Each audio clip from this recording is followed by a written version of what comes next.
समबाहुभुज के अंतःकोण, बहिष्कोण एवं भुजाओं से संबंधित प्रश्न आज की क्लास में हम लोग करेंगे।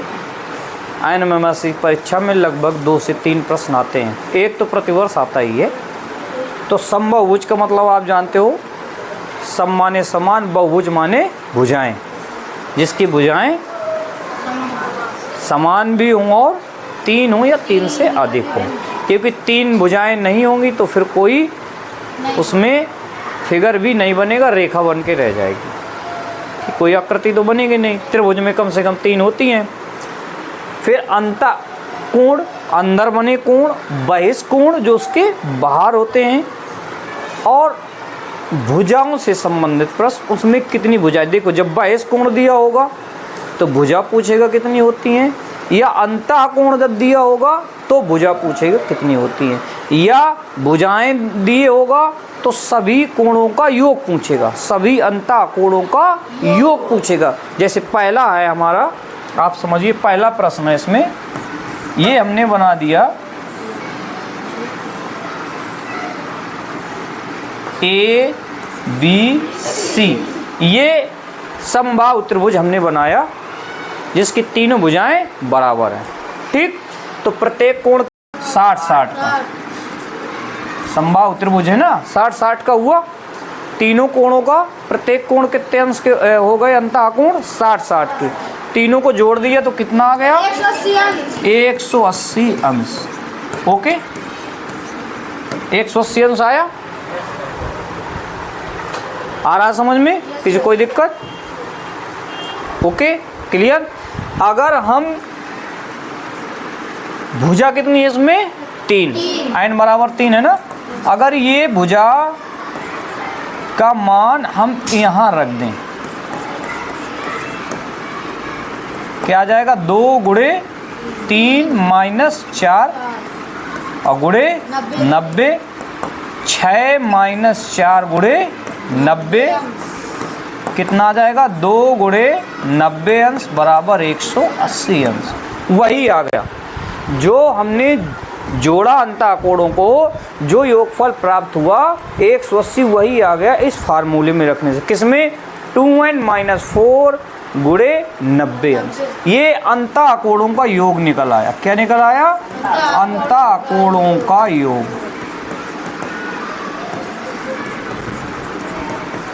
अंतःकोणों का योग, किसके अंतःकोणों का योग, जब बहुभुज में भुजाएं बराबर हों तो उसके अंतःकोणों को चाहे जोड़ दें, और चाहे भुजा पता हो तो इस सूत्र में भुजा का मान रख दें और 90 का गुणा करा दें, तो 3 भुजाओं का समझ में आ गया।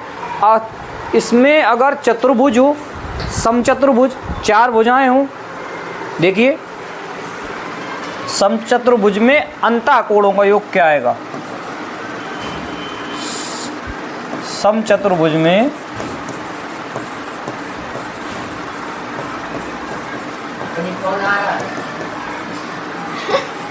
का योग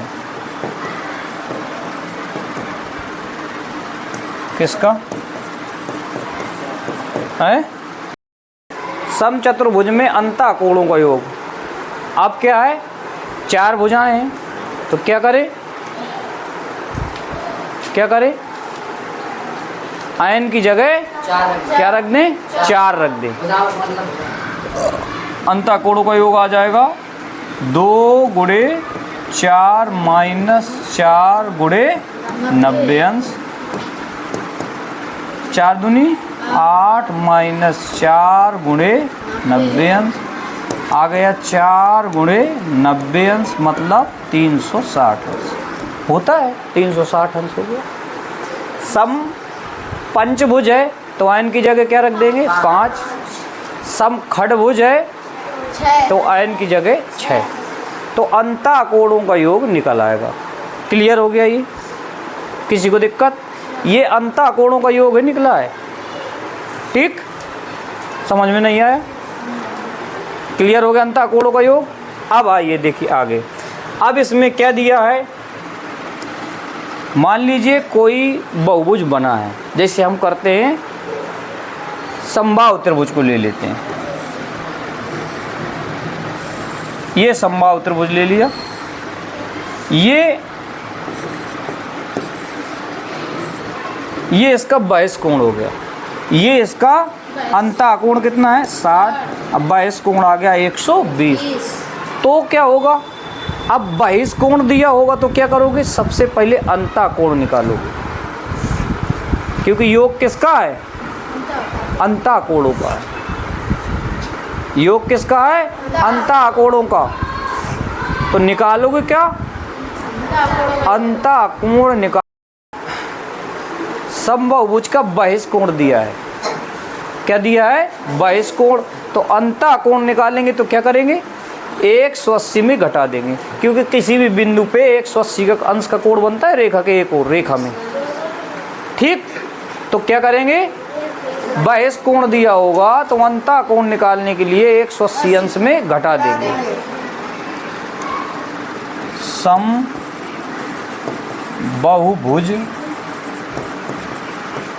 का अंतःकोण बराबर क्या आ जाएगा, 180 अंश माइनस 22 कोण। ये ध्यान रख, समबाहुभुज का प्रत्येक अंतःकोण निकलेगा 180 अंश में जब 22 कोण घटा देंगे। एक बात ये हो गई। ठीक, पहला नंबर ये हो गया, पहला वो जो मैंने बताया था, एक बार उसको लिख देता हूँ। दूसरा, समबाहुभुज के प्रत्येक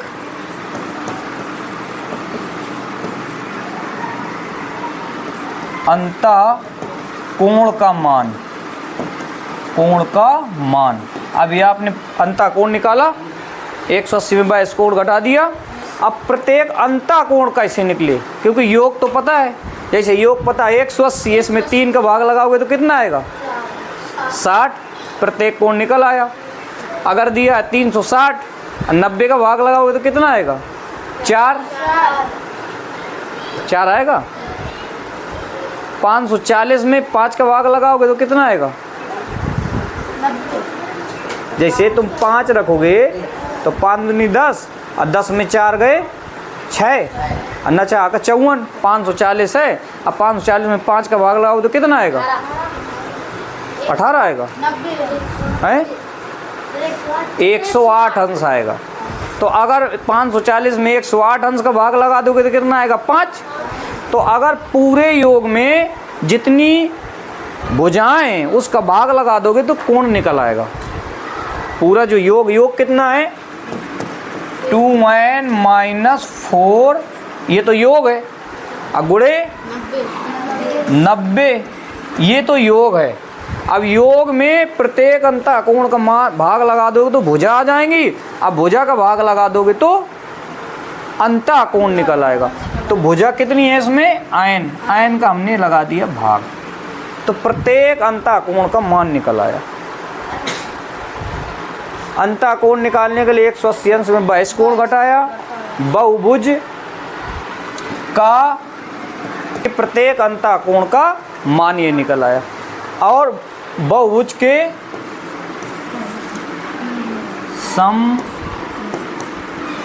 समबाहुभुज के सभी अंतःकोणों का योग कितना आया, अंतःकोणों का योग कितना आया, कितना होता है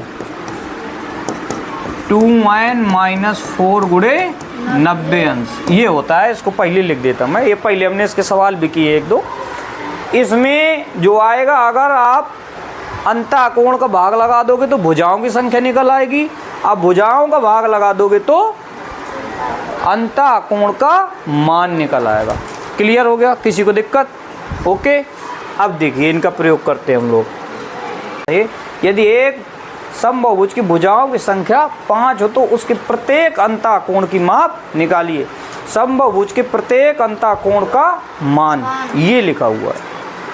यहाँ n की जगह कितना लिख देना है 5, केवल 5 n की जगह रखना। कहाँ, यहाँ पे 2n माइनस 4 गुणे 90 बटे n रख दो। 5 2 गुणे 5 माइनस 4 गुणे 90 बटे 5 सरल कर दो। 5 दूनी 10 में 4 गए 6 गुणे 90/5। भाग लगाइए 5 का, कितनी बार जाएगा? 18 बार जाएगा। 18 पंचे 90, 18 आ गया, ये पूरा हट गया।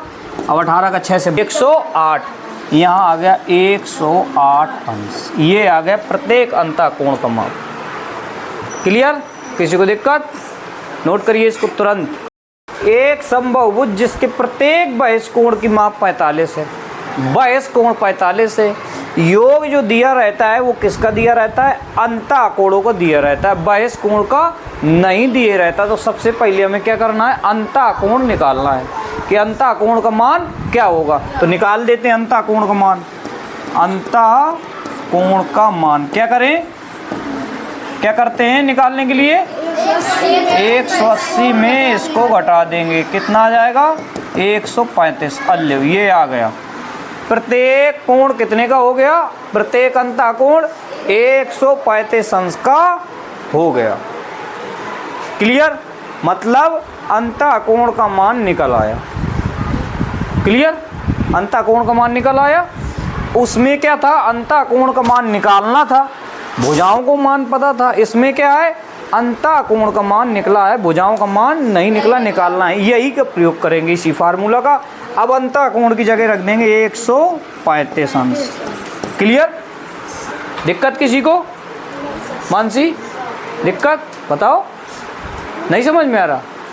अरे बोलो भाई, समझ में ना आ रहा हो तो क्या?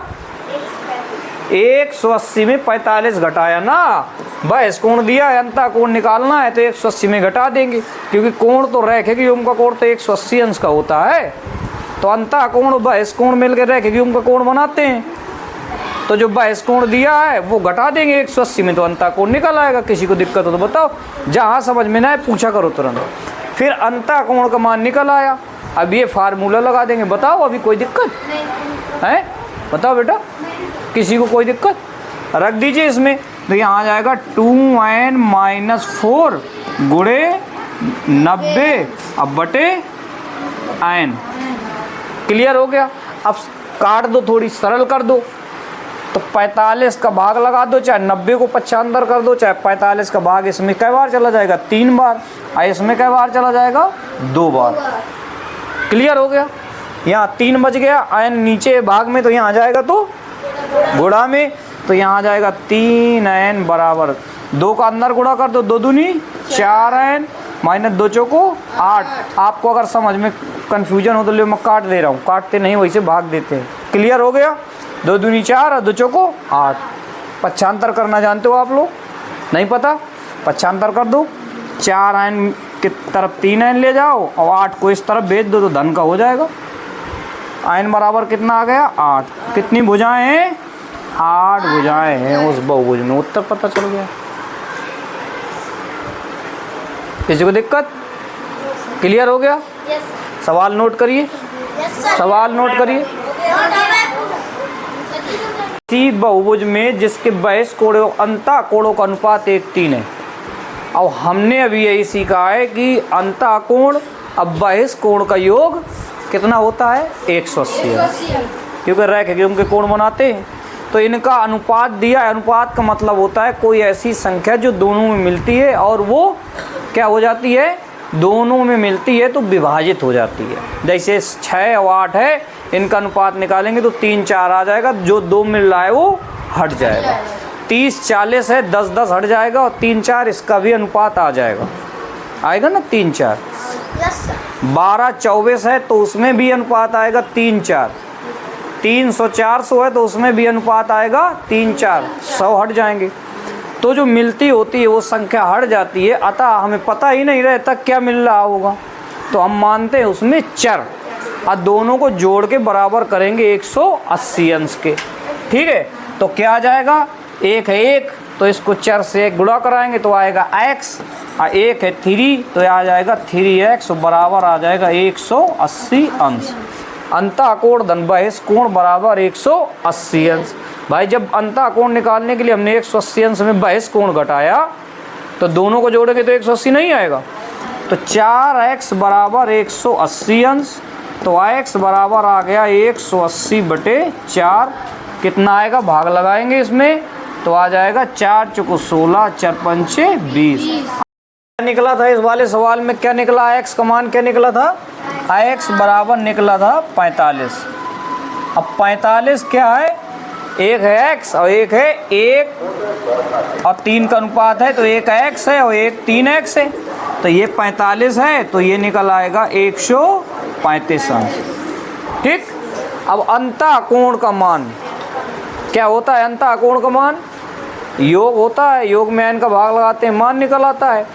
तो अंतःकोण का मान आ जाएगा 135 बराबर 2n-4 गुणे अब बटे n।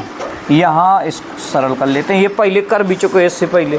तो 45 दूनी 90, अब 45 तई 135, 3 से n का गुणा तो आ गया 3n, यहाँ आ गया 8n और माइनस 2 दूनी 4 n आ गया, यहाँ आ गया माइनस का 8।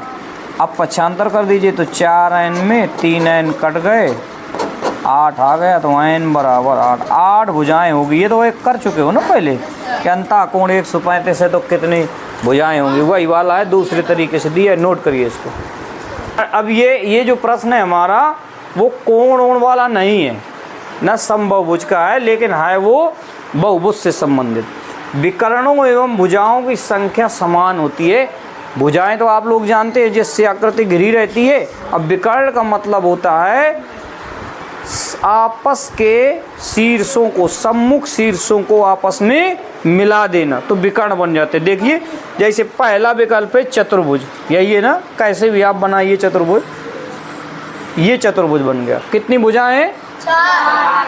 अब हमें विकर्ण निकालने हो तो क्या करेंगे, इनके सम्मुख शीर्षों को मिला दें, तो एक विकर्ण ये मिल गया और एक विकर्ण ये मिल गया।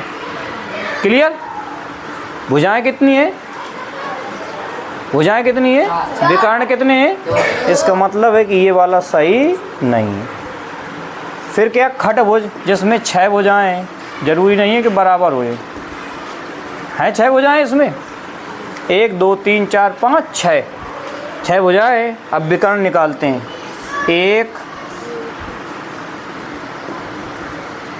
2 3 और भी होंगे, 4 और भी होंगे, 5 और भी होंगे, और हो सकते हैं क्या, कौन सा, कौन वाला होंगे, अब ये होगा 7 8 9, इसमें 9 हो गए, ये भी सही नहीं है। क्लियर। अब पंचभुज देख लो, देखिएगा 1 2 3 4 और भी कुछ है, और बनेगा है 5 और भी कुछ बनेंगे, नहीं बनेंगे ना, नहीं बनेंगे, तो ये सही हो गया। पंचभुज में जितनी भुजाएं उतने विकर्ण, नोट करिए इसको। ये भी एक चतुर्भुज का है। एक चतुर्भुज के कोणों में 2 3 6 7 का अनुपात है। अब चतुर्भुज के चारों कोण का योग कितना होता है, त्रिभुज के 180, चतुर्भुज